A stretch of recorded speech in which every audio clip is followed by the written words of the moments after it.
اچھا علامہ مدنی رضا صاحب یہ بتائیے کہ اہل بیت کے بارے میں احادیث مبارکہ میں کیا تذکرہ ہے؟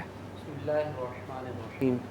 دیکھیں نبی کریم علیہ الصلوۃ والسلام کے جو اہل بیت ہیں، جس میں آپ کی ازواج مطہرات، آپ کی آل یہ شامل ہیں، ان کے بے شمار فضائل جو ہے وہ احادیث میں بیان کیے گئے ہیں، اور ان کا انداز بیان اس طریقے سے ہے کہ اگر ہم ان احادیث پر غور و تفکر کریں تو ہمیں معلوم ہوگا کہ ہمارا ایمان اس وقت تک کامل ہی نہیں ہو سکتا جب تک کہ محبت اہل بیت ہمارے دل میں موجود نہ ہو۔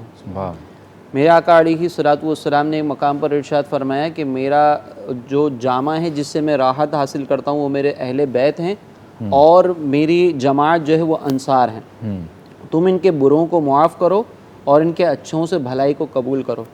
یعنی یہاں پر اس بات کی طرف اشارہ ہے کہ آل رسول میں سے کسی سے اگر کوئی خطا ہو جاتی ہے تو اس کو رسوا نہ کیا جائے، بلکہ اس کی اصلاح کی کوشش کی جائے اور اس سے درگزر کیا جائے۔ صحیح۔ اسی کی طرف اشارہ کرتے ہوئے سیدی اعلیٰ حضرت امام اہل سنت نے اساتذہ کو ترغیب دیتے ہوئے ارشاد فرمایا کہ اگر کسی شاگرد کی اصلاح کرنی ہو تو اس انداز سے اصلاح کی جائے کہ دل میں یہ نیت ہو کہ شہزادے کے کپڑے پر مٹی لگ گئی ہے جس کو میں جھاڑ رہا ہوں۔ تو اتنا ادب ہمیں سکھایا گیا ہے اہل بیت اطہار کا۔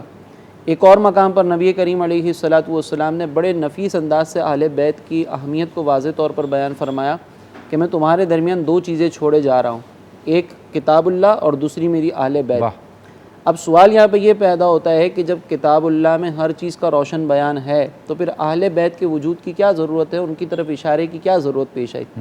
تو اس کے تحت شارحین نے فرمایا کہ کتاب اللہ میں جو مفاہیم گہرائی کے ساتھ بیان کیے گئے ہیں، اگر ان مفاہیم کی تشریح چاہیے ہو تو پھر اہل بیت کی طرف رجوع کرو۔ قرآن کے اندر جذبہ جہاد کا ذکر ہے، حق کو باطل کے سامنے کیسے سرخرو کروانا ہے، باطل کو کیسے جھکانا ہے۔ اگر اس کی سیرت، اس کی تشریح دیکھنی ہو عملی طور تو امام حسین رضی اللہ تعالیٰ عنہ کی سیرت ہمیں نظر آتی ہے۔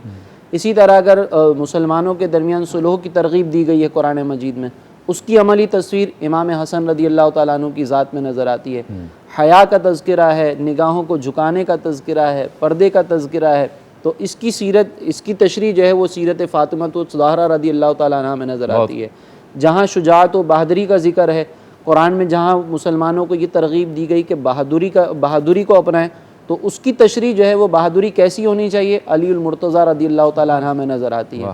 تو قرآن کو اگر حقیقی طور پر سمجھنا ہے، قرآن سے ہدایت حاصل کرنی ہے تو اہل بیت کی ضرورت وہاں پر بھی موجود رہے گی۔ بہت خوب۔ ایک اور مقام پر حضرت امام حسین رضی اللہ تعالیٰ عنہ سے یہ مروی ہے کہ نبی کریم علیہ السلام نے فرمایا کہ ہم اہل بیت سے تم محبت کرو، کیونکہ اگر تم اس حال میں اس دنیا سے گئے کہ تم اہل بیت سے محبت کرتے تھے اللہ کی رضا کے لیے، تو میدان معاشر میں ہماری شفاعت تمہیں جنت میں داخل کروائے گی۔